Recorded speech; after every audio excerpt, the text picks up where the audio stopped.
ఇక ఉచిత బస్ ప్రయాణంతో తమ ఉపాధి కోల్పోయామని ఆటో డ్రైవర్లు ఆందోళన వ్యక్తం చేస్తున్నారు.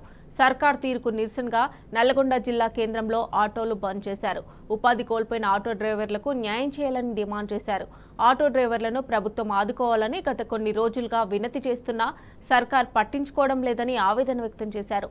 రవాణా రంగ కార్మికులకు సంక్షేమ బోర్డు ఏర్పాటు చేయాలని డిమాండ్ చేశారు. ప్రభుత్వం స్పందించకపోతే సమ్మె ఉధృతం చేస్తామని హెచ్చరించారు.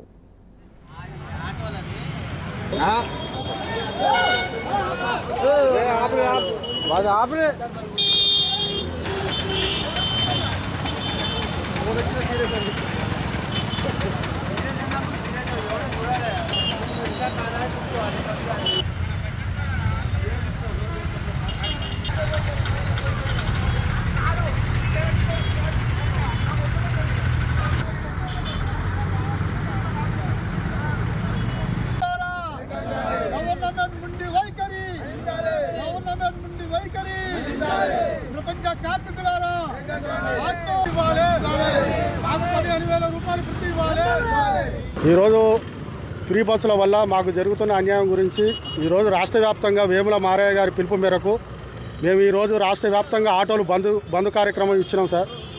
ఈ కార్యక్రమానికి మాకు జరుగుతున్న అన్యాయం గురించి చెబుదామనే ఈ బంద్ పిలిపించినాం. ఇప్పటికీ మా ఆటో డ్రైవర్లు 25 మంది ఆత్మహత్యలు చేసుకున్నారు. కొందరు పరిస్థితి దీనంగా తయారైంది. రోజుకు 1000 రూపాయలు 500 సంపాదించే వాళ్ళము. అది గిట్ట లేకుండా మాకు పూట గడవకుండా అయిపోయింది. కాబట్టి ఈ కాంగ్రెస్ గవర్నమెంట్ వచ్చిన కానించి మాకు గత 2 నెలల నుంచి ఈ పోరాటం చేస్తున్నాం.